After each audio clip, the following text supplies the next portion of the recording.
Bom dia. A gente já orou bastante, né, antes de começar o culto. E eu recebi uma palavra de uma irmã em Cristo que tem orado muito por mim, que não é daqui, ela tem um ministério lá em Goiânia. E há uns 10 dias atrás ela estava orando comigo e ela falou: Fernanda, Deus mandou te dar uma palavra. E quando o Caio escreveu lá no grupo, né, eu falei, é o tempo da gente falar essa palavra. E ela está no livro de Gênesis, no capítulo 26, que fala Isaac em Gerar, que era um tempo de fome. E eu vou ler aqui para vocês entenderem o contexto da mensagem, que eu peço para que Deus me ajude, que Ele me use e que Ele possa falar ao coração de cada um de vocês aquilo que Ele tem falado ao meu coração acerca dessa palavra. Amém? E diz assim: houve fome naquela terra, como tinha acontecido no tempo de Abraão. Por isso Isaac foi para Gerar, onde Abimeleque era rei dos filisteus. E o Senhor apareceu para Isaac e disse: Não desça ao Egito. Procure estabelecer-se na terra que eu lhe indicar. Permaneça nesta terra por mais um pouco, e estarei com você e o abençoarei. Porque a você e aos seus descendentes darei todas as terras e confirmarei o juramento que fiz ao seu pai Abraão.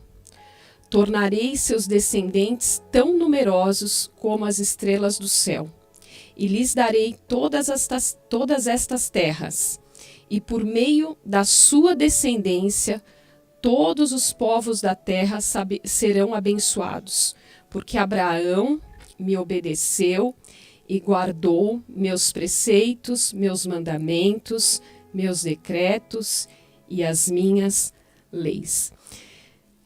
Antes de eu continuar na ponto-chave aqui que Deus tem falado, eu grifei essa parte, que eu gostaria que cada um de nós, e eu tenho refletido acerca da minha vida, porque acho que quase todos sabem, né, que eu estou passando por um vale, né, e mais certa da vitória. E aqui Deus, né, diz assim: porque ele seria abençoado por uma descendência, por uma herança que já tinha acontecido aonde? No seu pai, em Abraão. E todos nós, né, e aí eu fiquei pensando na minha questão geracional. Falei, meu Deus, mas eu não tive um pai Abraão, eu não tive uma mãe Sara, né, para receber essa herança. Mas em Cristo nós somos herdeiros e co-herdeiros dessa herança de Abraão. E nós temos os mesmos direitos de herança que Isaac colheu nesse tempo. E só que Abraão obedeceu, guardou os preceitos, os mandamentos, os decretos e as leis. E nós somos o caminho de uma nova geração que virá, né, Caio? Como você tem aí o Rafa, o João e cada um de nós que tem filhos, né, Cris? Hoje você está colhendo seus netos, né, nessa geração. E o que nós, como filhos, herdeiros dessa promessa e dessa aliança que Deus fez com Abraão, nós temos permanecido obedientes e guardando os preceitos, os mandamentos, os decretos e as leis do Senhor. E aí ele continua: assim Isaac ficou em Gerar. E o que Deus me mostrou aqui? Que nesse capítulo 26, havia o rei, que era Abimeleque, né, dos filisteus. E quando ele ficou ali, ele diz assim, quando os homens de um lugar lhe perguntaram sobre a sua mulher, ele disse que Rebeca era sua irmã. Porque ele ficou com medo, ele temeu, porque Rebeca era muito bonita, né? Porém, mais para frente, no capítulo 26, o Abimeleque olha e vê que ele em algum momento estava acariciando Rebeca, e ele induziu, nossa, ela não era irmã, ela é esposa dele. E aí ele foi falar. Então ele disse assim, então Abimeleque chamou Isaque e lhe disse, na verdade ela é tua mulher. Por que me disseste que ela é tua irmã? Isaque respondeu, porque pensei que eu poderia ser morto por causa dela. Então disse Abimeleque, tens ideia do que fizeste? Qualquer homem poderia ter se deitado com a tua mulher e terias trazido culpa sobre nós. E Abimeleque advertiu todo o povo, quem tocar neste homem ou nessa sua mulher certamente morrerá. Isaque formou lavoura naquela terra e no mesmo ano colheu 100 por 1. Porque o Senhor o abençoou. O homem enriqueceu e a sua riqueza continuou a aumentar, até que ficou riquíssimo. Possuía tantos rebanhos e os seus servos que os filisteus o invejaram. Estes taparam todos os poços que os servos de Abraão, pai de Isaque, tinham cavado na sua época, e encheram de terra aqueles poços que o pai dele havia cavado. Então Abimeleque pediu a Isaque, saia da nossa terra, pois já és demais para nós. Por isso Isaque mudou-se de lá, acampou no vale de Gerar e ali se estabeleceu. Isaque reabriu os poços no tempo de seu pai Abraão, os quais os filisteus fecharam depois que Abraão morreu, e lhes deu os mesmos nomes que seu pai havia lhes dado. Os servos de Isaque cavaram no vale e descobriram um veio d'água. Mas os pastores de Gerar discutiram com os pastores de Isaque, dizendo, a água é nossa. Por isso Isaque deu ao poço o nome de Ezeque, porque discutiram por causa dele. Eu queria parar aqui, porque o que eu quero transmitir para vocês que eu tenho sentido de Deus nessa passagem é que a gente tem muitos poços cavados e os nossos poços muitas vezes são entulhados por aqueles que nos invejam. E é uma coisa muito, muito forte. E muitas vezes a gente não tem essa posição diante das adversidades, que esse é o primeiro poço. E o Caio, ao longo desses domingos que ele vem falando sobre os textos, né, do estudo bíblico que ele tem feito sobre o monte, ele disse em alguma das passagens, agora eu não vou lembrar exatamente qual era, de que a gente tem algumas etapas, né, e que muitas vezes a gente para no meio delas. E aqui é mais um texto contextualizado sobre essa questão que Deus trabalha no nosso coração. Nunca é acerca do que os outros querem fazer com nós, mas sempre é acerca de como nós nos colocamos com aquilo que as pessoas querem colocar sobre nós, né? E a reação de Isaque diante dessa primeira afronta foi o seguinte: fica com o poço, é teu. Era do pai dele, o pai dele tinha cavado. Quando o pai dele morreu, os filisteus já tinham enchido de entulho.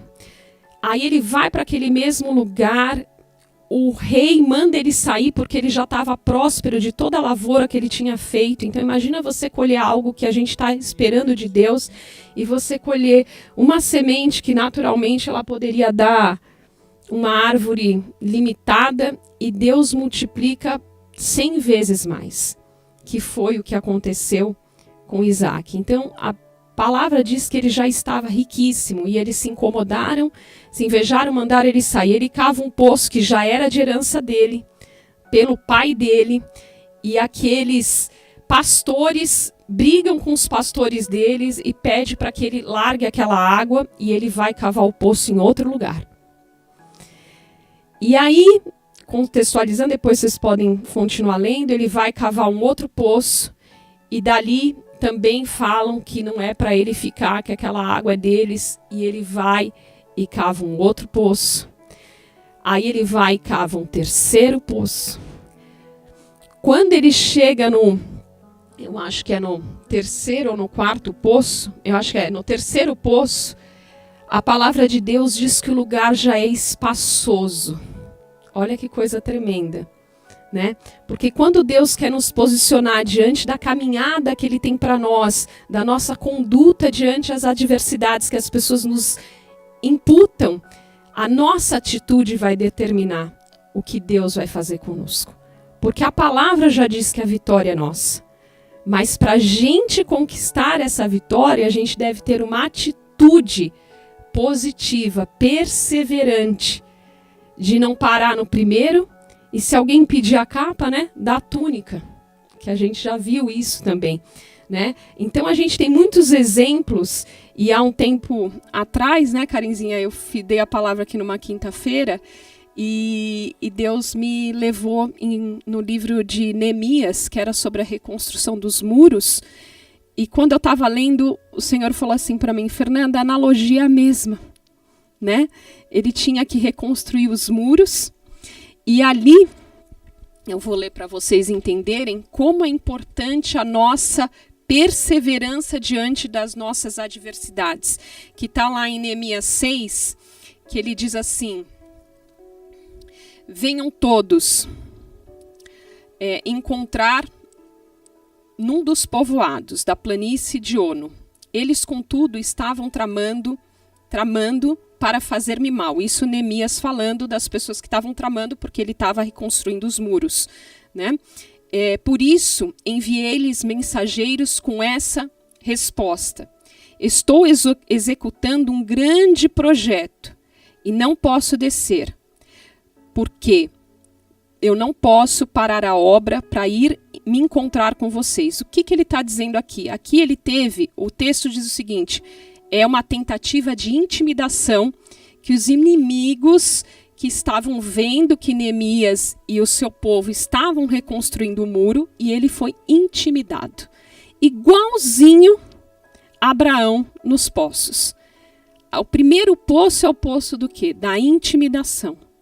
E é o poço onde 90% de nós, e eu me incluo nisso, paramos.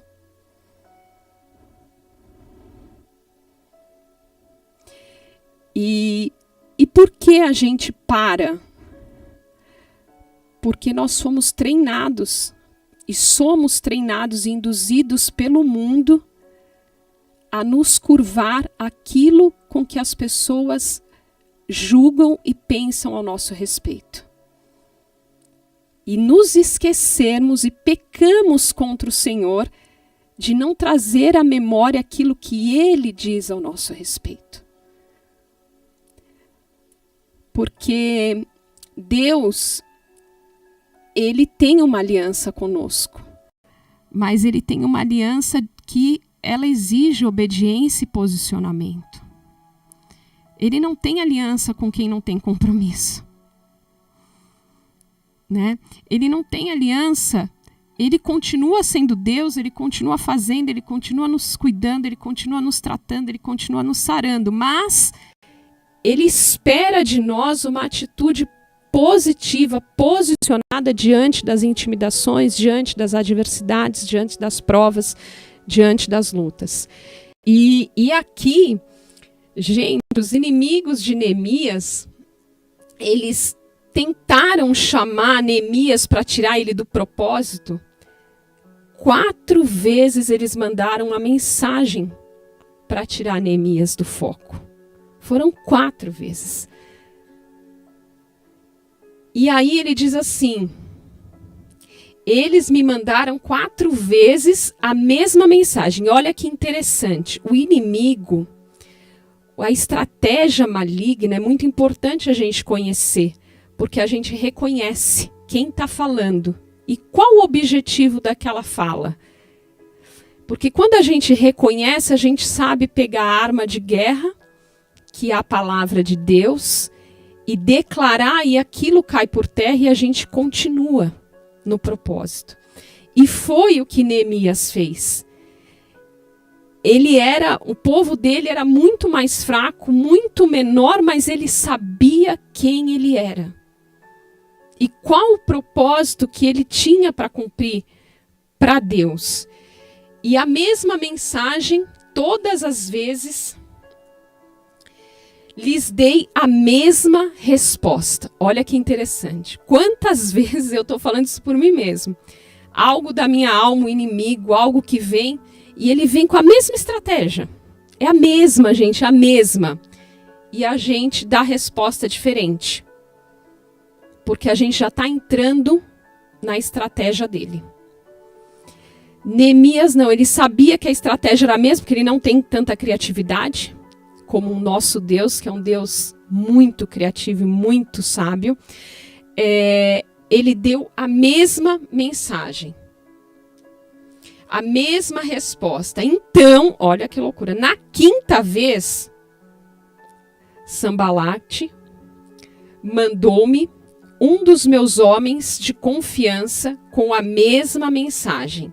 Ele tinha na mão uma carta aberta e estava escrito: dizem entre as nações de Gesem, diz que é verdade que você e os judeus estão tramando uma reviravolta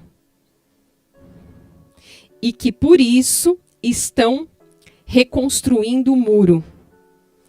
Assim disse, conforme dizem, você está na iminência de se tornar rei deles. E até nomeou os profetas para fazerem em Jerusalém a seguinte proclamação ao seu respeito: há um rei em Judá. Ora, essa informação será levada ao rei. Por isso, vamos conversar? Ele lhe mandou a resposta: nada disso que você diz está acontecendo. É pura invenção sua. Olha que tremendo, né? Quando eles não se dão por vencido, eles ainda tentam 5ª vez com uma carta aberta, que era para expor Neemias numa mentira tramada para que ele saísse do propósito. E Deus tem falado muito comigo nesses últimos dias, de que como nós somos tentados a sair do propósito. E qual o propósito, Fernanda? O propósito é aquele, é simples, permanecer simples, humilde, manter o coração em Deus e ter uma resposta certa para essa intimidação. E eu fiz um pequeno estudo e num deles veio um texto de uma pessoa que também fez um estudo dessa passagem do livro de Gênesis 26, que ela disse que tem 2 tipos de pessoas. E essa frase, que ela está impactando a minha vida, espero que impacte a de vocês também. Diz assim: existem 2 tipos de pessoas. A que cavam poços e as que entulham poços. Quem nós somos? Como Jesus vai nos encontrar nesse tempo que está tão próximo? Cavando ou entulhando? E quais são os nossos poços? Eu tenho desentulhado alguns. Eu estou desentulhando o meu poço do perdão, que eu nem sabia que ele estava entulhado. mas eu estou desentulhando. E eu acredito que o Espírito Santo de Deus vai trazer para cada um de nós poços que os inimigos entulharam, que nós permitimos e que eles ficaram sem vida. Porque poços é o quê? É onde jorra água. E a água representa o quê? A vida. E o que a palavra de Deus diz lá, né? Que do nosso interior fluiriam rios de águas vivas. E quando entulham os nossos poços e nós permitimos, nós paramos de jorrar água. E aqui depois eu li, tem uma parte aqui também do livro de Neemias, e eu vi uma analogia muito grande das duas histórias, de homens como eu, como você, de pessoas que passaram por muitas intimidações, mas eles tiveram uma atitude de ser aqueles que cavam poços. E o meu convite hoje é que cada um de nós possamos refletir quais são esses poços. É o poço da mentira que lançaram sobre você? É o poço do perdão, como tem sido o meu? É o poço da exclusão? É o poço da rejeição? É o poço da falta de amor? É o poço da falta de esperança? É o poço do cansaço, do desânimo? É o poço da falta de fé? É o poço da incredulidade? É o poço da falta de sonhos? É o poço daquilo que o inimigo tem colocado e bombardeado a tua mente com tantas coisas que você está com uma confusão muito grande? É o poço da cura? Eu não sei. É o poço da reconciliação? É o poço de um novo relacionamento? Eu não sei. É o poço das finanças? Eu não sei qual é o poço. É o poço da maternidade? É o poço dos filhos? É o poço dos netos? É o poço do casamento? Qual é o poço que nós estamos deixando ficar entulhado? O meu convite é que a gente possa trabalhar ao longo dessa semana e, se possível, escrever qual o poço que o Senhor revelou. Porque eu creio que você vai desentulhar esse poço e rios de águas vivas vão fluir desse poço e você vai viver coisas extraordinárias, porque Deus, Ele nos deu a sua palavra como um guia, como uma referência, mas existe uma atitude, um posicionamento. E essa, não sei se é pastora, pregadora que eu li, que ela fala sobre esse texto, né? Ela disse isso, né? Que existem dois tipos de pessoas, e eu quero enfatizar para gravar no seu coração e na sua memória. Eu sou aquela que cava poços ou aquela que entulha poços. Porque quando nós sabemos que o nosso poço está entulhado e a gente deixa ele lá, a gente entulha poços. Ou nós somos aqueles que vamos cavar, a pessoa vai nos seguir, vai nos perseguir, vai dizer que é dela, abre mão, vai para o outro. E aí no final dessa história, gente, é tremendo. Por quê? Porque ele já chega num lugar largo. Só que aí depois ele vai cavar, aí depois aqueles que estão, e olha que interessante isso, todos aqueles que estavam com Isaac foram tão abençoados quanto ele. E isso é outra coisa interessante que o Espírito Santo me disse. Fernanda, a bênção que está sobre você, que você carrega, aqueles que estão com você, que te ajudam nessa caminhada de permanecer, porque aqui todos nós somos cooperadores uns dos outros para buscarmos aquilo que Deus tem para nós. E quando você coopera com a bênção da Flávia, eu coopero com a bênção dela, eu sou abençoada. E quando eu coopero com a bênção da Emily, eu sou abençoada. E quando a Emily coopera com a minha bênção, eu sou abençoada. Porque nós servimos um Deus abençoador, gente. Ele não é homem para mentir, nem filho do homem para se arrepender daquilo que prometeu. Isso não seja uma frase decorada, mas isso seja uma verdade intrínseca no nosso coração. Porque ele não é homem para mentir, nem filho do homem para se arrepender daquilo que ele nos prometeu. E se ele prometeu, ele certamente cumprirá. E o que depende desse cumprimento? Primeiro, a gente não se intimidar nas adversidades, porque certamente elas virão. E depois que a gente vencer a intimidação, virão perseguições. E a gente não se intimidar da perseguição. Porque quando a gente é intimado e a gente persevera, o inimigo fala, tem que dar mais uma turbinada aí, que esse aí não está querendo parar. Mas depois, quando vai na terceira, ele já sabe.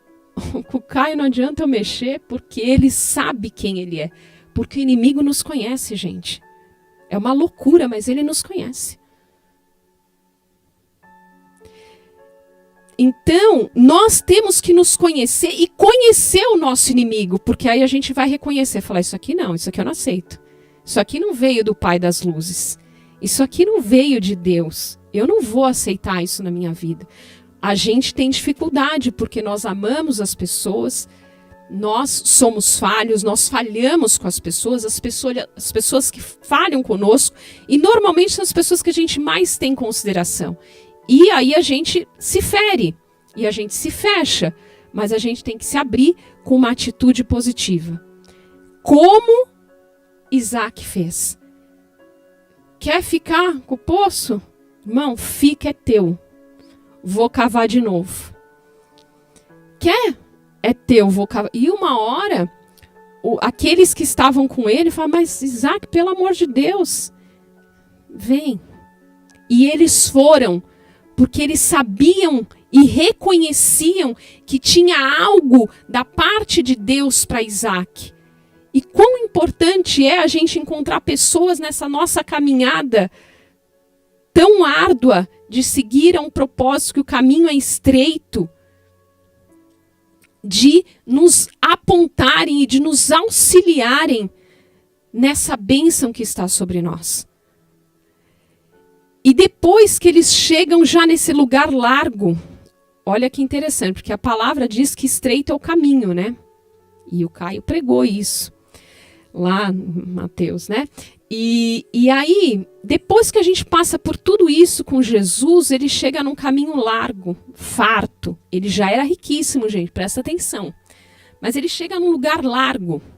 Nesse lugar largo, os que estão com ele diz assim, agora vamos ver ali se a gente cava um outro negocinho. Eles vão lá cavar.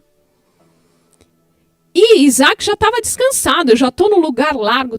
Só que aqueles que estavam com ele já tinham fome e sede demais. E aí quando eles chegam lá, eles acham e cavam um poço que já começa a fluir águas. E aí eles vão lá e chamam Isaac. Achamos e cavamos um novo poço. Então, além da abundância máxima que Deus tinha mais. O que isso me trouxe? A finitude é nossa, mas a infinitude é de Deus. E se nós somos dele, ele tem essa infinitude para aqueles que descansam, confiam, obedecem e perseveram com atitude positiva diante das adversidades. E aí, para encerrar, eu queria dizer o seguinte: a maneira como nós agimos revela as nossas atitudes. Nossos atos podem levar as pessoas a alcançarem o que Deus tem para elas. E eu quero ler versículos que eu separei de atitude na Bíblia. E depois eu vou compartilhar lá no grupo para vocês. E o primeiro é Filipenses 4, 8, 9, que diz assim: finalmente, irmãos, tudo que for verdadeiro, tudo que for nobre, tudo que for correto, tudo que for puro, tudo que for amável, tudo que for de boa fama, se houver algo de excelente ou digno de louvor, pensem nessas coisas. Ponham em prática tudo que vocês aprenderam e receberam, ouviram e viram de mim. E o Deus da paz estará com vocês. O segundo é Colossenses 3, 8, 10. Mas agora, abandonem todas essas coisas: ira, indignação, maldade, maledicência, linguagem indecente no falar. Não mintam uns para os outros, visto que vocês já se despiram do velho homem. Com as suas práticas se revestiram do novo, o qual está sendo renovado em conhecimento à imagem do Criador. Filipenses 2, 3 a 5. Nada façam por ambição egoísta ou por vaidade, mas humildemente considerem os outros superiores a vocês mesmos. Cada um cuide não somente dos seus interesses, mas também dos interesses dos outros. Seja a atitude de vocês a mesma de Cristo Jesus. Colossenses 3,17. Tudo o que fizerem, seja na palavra, seja na ação, façam-no em nome do Senhor Jesus, dando por meio dele graças a Deus Pai. Tiago 4,10. Humilhem-se diante do Senhor, e ele os exaltará. 1 Pedro 5,7. Lancem sobre ele toda a sua ansiedade, porque ele tem cuidado de vocês. Eclesiastes 11:4. Quem fica observando o vento não plantará, e quem fica olhando para as nuvens não colherá. Lucas 6:37. Não julguem e vocês não serão julgados. Não condenem e vocês não serão condenados. Perdoem e serão perdoados. E eu vou encerrar com um versículo que eu amo, que é Romanos 12:1, que diz assim: portanto, irmãos, rogo pelas misericórdias de Deus que se ofereçam em sacrifício vivo, santo e agradável a Deus. Este é o culto racional de vocês. Pai, eu quero te agradecer, te bendizer, porque eu sei que todo dom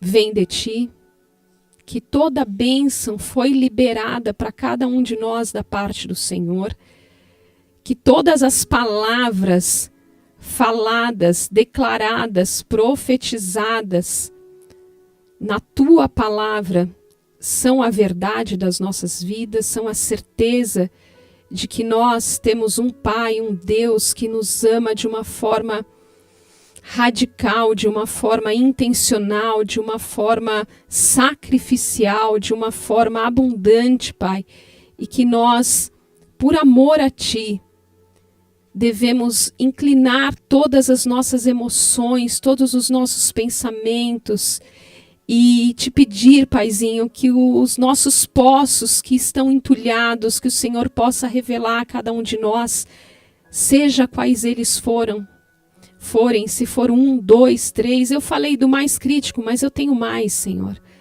Eu tenho mais poços, eu tenho poços da independência, Eu tenho poços, às vezes, da falta de entendimento de tantas coisas, Senhor. E eu sei que o Senhor tem trabalhado de uma maneira extraordinária nesse tempo, diante dos meus poços, e eu tenho me despido diante do Senhor e colocado tudo à tua disposição para que o Senhor me ajude a arrancar esses entulhos, porque eu sei que muitas águas vão fluir ainda mais do meu interior para a parte do Senhor. E da vida de cada um de nós aqui, o Senhor tem mananciais, Senhor, para fluir do nosso interior, para que vidas, as nossas bênçãos já declaradas e já escritas pelo Senhor para cada um de nós, possam alcançar todas aquelas vidas que estão perdidas, que estão sem direção, que estão cativas, que estão presas, que estão descrentes, que desconhecem quem são, que são filhos, herdeiros e co-herdeiros em Cristo Jesus de todas as coisas. Por isso eu desejo muito, Pai, que esse tempo que o Senhor tem feito, no tempo que está tão próximo da tua volta, o derramar do teu Espírito seria algo notório, que comece em nós, Pai. Começa em mim, começa no Caio, começa na Emily, começa no Bruno, na Flávia, na Cris, no André, na Thaís, na Débora, na Karen, no Pedro, na Rejane. Comece em nós, Senhor. Porque eu sei que o Senhor tem algo extraordinário já declarado, porque a tua palavra é a tua própria revelação extraordinária de quem o Senhor é e de quem o Senhor fez para que nós fôssemos. Nos dê, Pai, um revestimento novo dessa autoridade, dessa presença que saqueia o inferno, que saqueia a intimidação, que saqueia a depressão, que saqueia a frieza do coração, que saqueia, Pai, a mornidão, que saqueia, Pai, tudo aquilo que tem nos afastado, não só da tua presença, mas ser aqueles que aonde os nossos pés pisam, o ambiente se transforma, Pai, sem falarmos uma só palavra, mas pela atitude do nosso coração, porque dele procede todas as fontes de vida, Senhor. Ajuda-nos a sermos esse manancial inesgotável, onde nós não vamos estar preocupados se a nossa bênção ou se a bênção do meu irmão é a minha bênção, porque o Senhor é um Pai abençoador. A nossa bênção não interfere na bênção do nosso irmão, e nem a bênção do nosso irmão na nossa bênção, porque o Senhor é o Pai, dono do ouro, da prata, de tudo que no céu existe na terra, foi o Senhor que criou. Então, Pai, que nós possamos ser aquela igreja, aquele corpo bem ajustado, certos de que o Senhor fará grandes coisas. E esses dias eu estava lendo aquele versículo que diz: e vocês farão ainda coisas maiores do que eu fiz. E eu comecei a rir, o Senhor sabe. Eu falei: Jesus, como assim? Eu, tão miserável, como eu poderia fazer coisas maiores do que o Senhor fez? E eu queria que cada um de vocês pudesse fechar os olhos e pensar assim, nesse versículo: você crê que você pode fazer coisas maiores do que o Senhor fez? Seja sincero. Eu não criei. Eu falo aqui, confesso, Deus sabe. Mas eu falei: Senhor, me ajuda a crer. Porque não é acerca da Fernanda, é acerca da certeza que é o Senhor que fez através de mim. Porque essa mostra a nossa total dependência da grandeza, do poder, do favor imerecido de Jesus sobre as nossas vidas.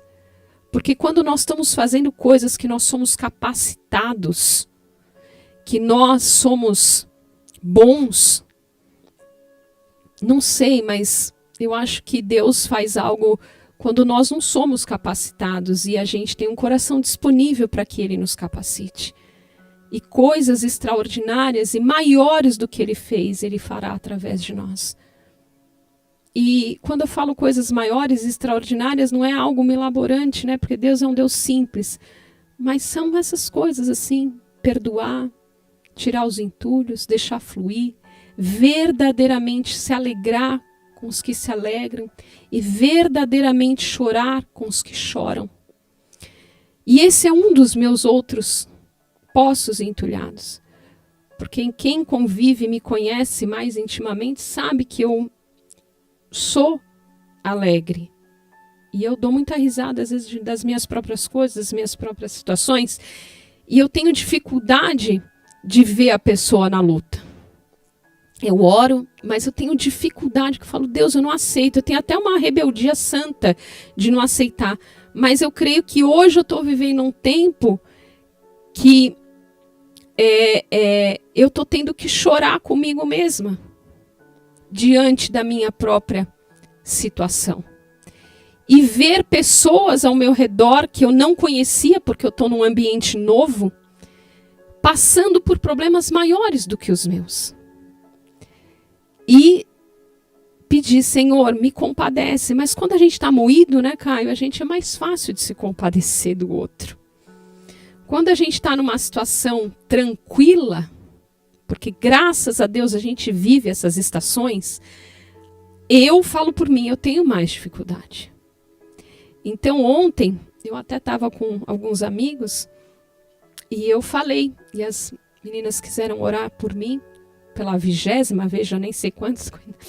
Eu falei, eu aceito. E eu falei para elas, não se preocupem com a minha vida.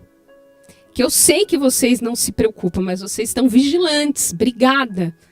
Mas não se preocupem, porque eu estou aprendendo nesses dias a agradecer a Deus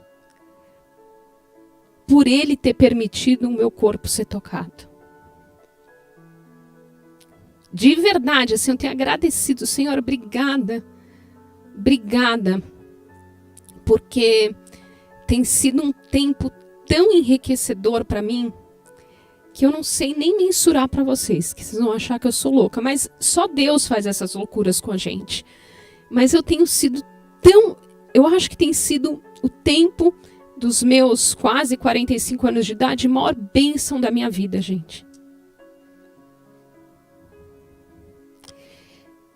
Porque Ele cuida da gente quando a gente se permite a entender que não para em mim, e não fica em mim, não é acerca de mim, e não é só comigo, e não tá no meu mundinho, né? Porque a gente tá confortável, a gente tá aqui, né, Caio, na Vila Nova, blindadinhos, escondidinho, numa igreja intimistinha, né?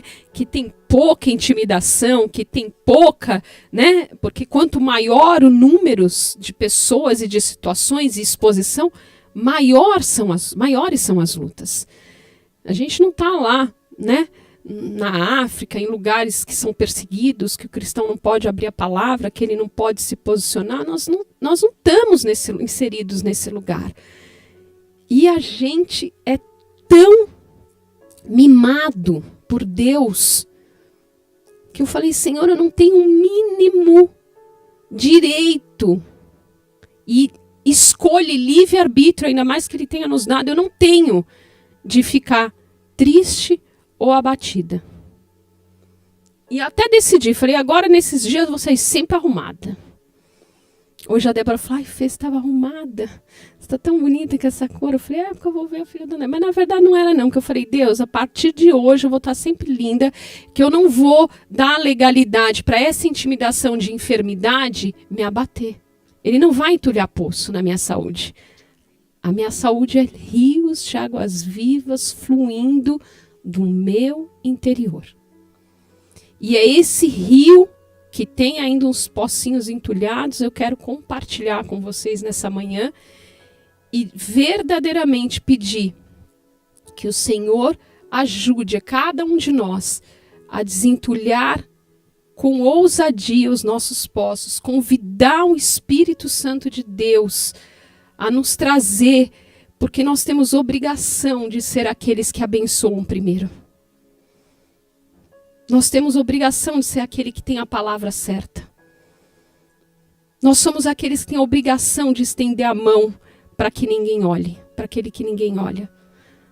Nós somos aqueles que têm a obrigação de se levantar numa geração que nós estamos vivendo hoje, da frieza,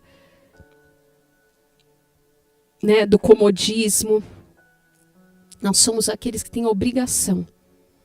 Se a pessoa vai querer, não sei, mas que nós temos a obrigação.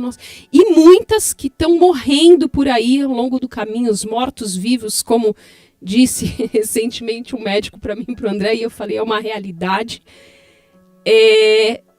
que estão buscando essa posição nossa para vir. E nós não estamos nem olhando. Nós estamos olhando para aquele que não vem. Mas aquele que está esperando, nós não estamos nos posicionando. E eu me incluo nisso, gente. Então, eu quero, de verdade, se eu posso pedir algo para vocês em amor, desentulhem os seus poços. Leiam esse capítulo 26, porque eu tenho certeza absoluta, porque Deus sabe quanto eu orei essa semana por esse dia, para que quem tivesse aqui fosse por Ele e para Ele. Eu tenho certeza de que quem está aqui foi o Senhor que trouxe. Até mesmo a Cris, que eu passei mensagem para ela, e usei de uma estratégia. Falei, ela vai se animar que eu vou falar, porque quando falaram que eu tinha dado testemunho, ela não veio, ela me gravou um áudio. Falou, Fê, eu queria tanto, por que eu não fui? Falei, Cris, Deus tem o tempo certo. Então eu falei, eu vou usar uma estratégia, vou ver se eu lanço para ela e ela vem. E aí ela falou, eu vou, mas eu sei que a motivação do coração dela naquela hora, que é muito maravilhoso, que quando a gente se identifica com alguém, a gente quer estar com aquela pessoa, e isso é maravilhoso. Mas Deus falou, Fernanda, você vai dizer para ela que ela não vai por você. Ela vai por ela, pelas situações dela e por mim. E eu falei para ela, falei, Cris, não venha por mim. Porque eu não tenho nada de bom. Mas vá pelo Senhor que Ele vai fazer algo que você não conhece ainda. Então, eu tenho certeza de que algo extraordinário da parte do Senhor, eu quero que vocês fiquem atentos, vai acontecer a partir dessa semana. Pode ser da hora que a gente sair daqui. E eu vou compartilhar um trechinho, posso, Caio, do finalzinho do capítulo, porque meu testemunho está que nem capítulo, está que nem novela, a gente tem vários capítulos. Essa semana é uma semana muito importante para nós, porque nós estávamos esperando a autorização do plano de saúde para que eu pudesse fazer a segunda cirurgia. E, obviamente, eu tenho a minha certeza de que eu estou curada e eu já recebi minha cura e está tudo bem.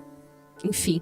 Mas eu falei, Senhor, eu vou fazer tudo aquilo que está ao meu alcance, sem ser negligente com as coisas que estão aí me apontando, mas conectada com a tua bênção no céu, na terra, e dessa eu não abro mão. Seja qual for o final da história, né? E o André passou uma semana, quem conhece sabe, ele não gosta, mas eu tenho que falar, porque a minha vida é a vida dele, e a vida dele é a minha vida. E quando nós nos unimos, nós nos tornamos uma só carne. E a minha carne dói, a carne dele dói.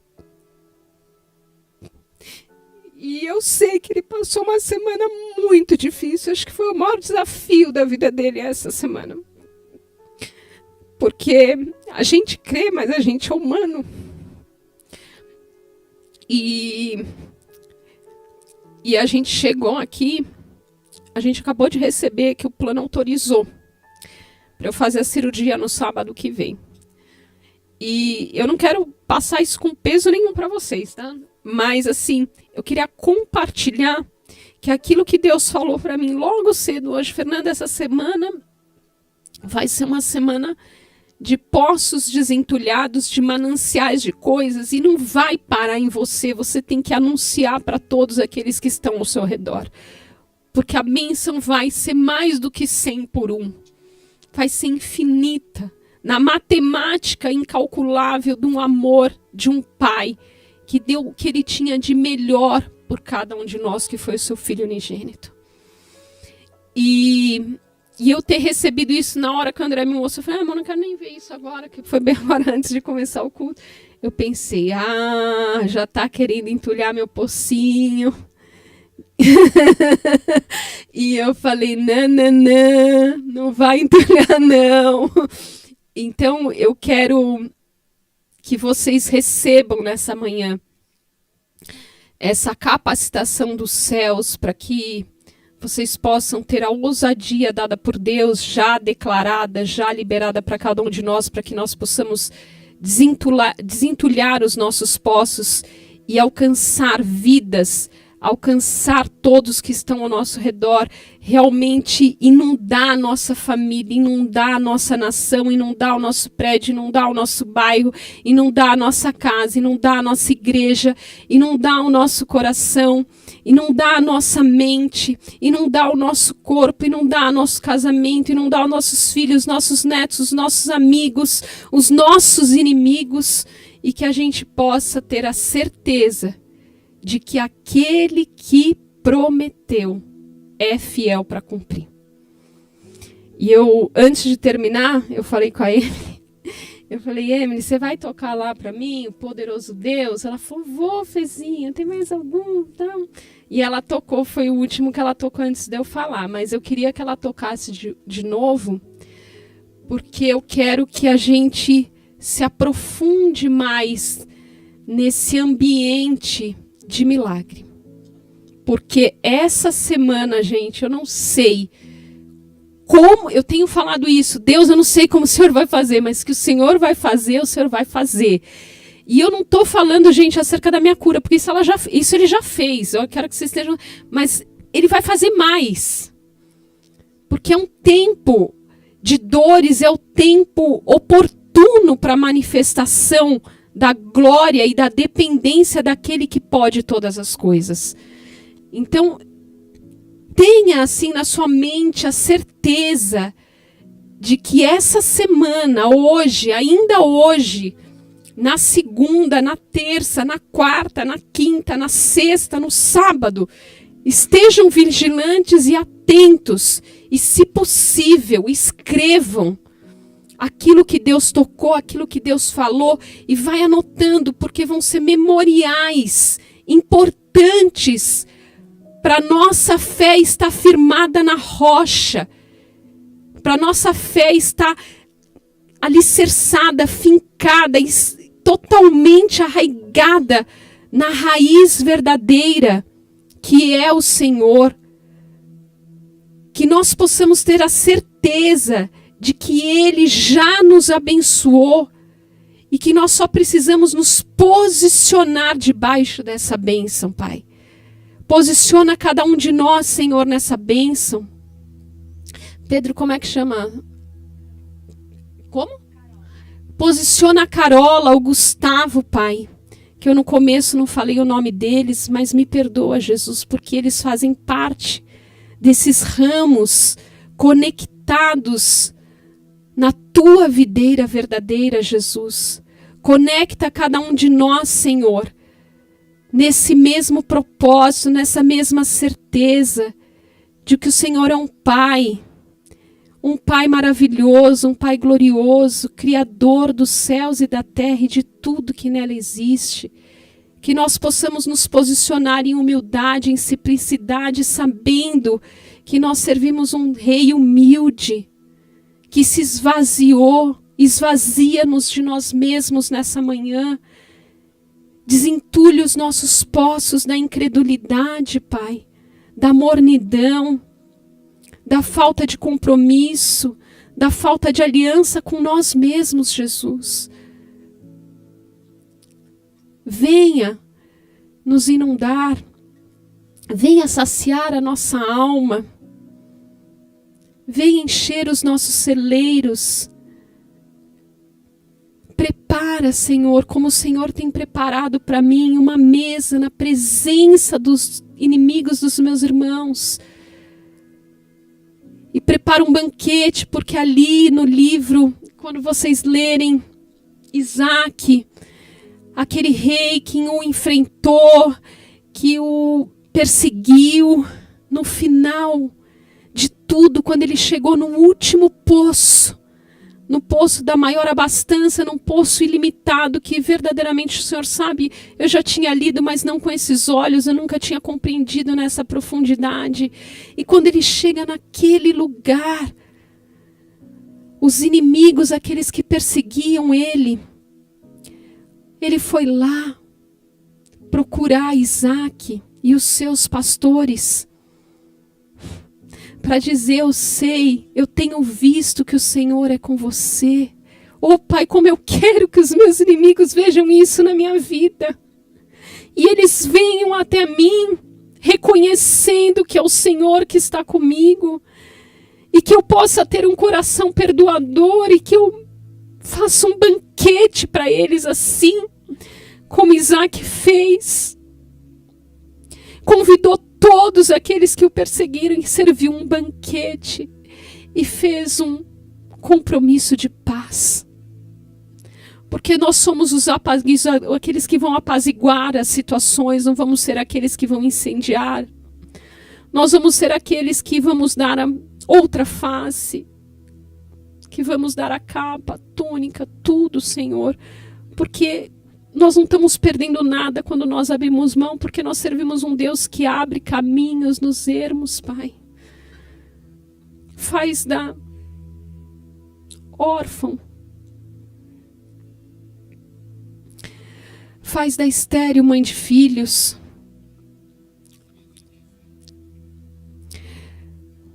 Ajuda-nos, Senhor, nessa manhã.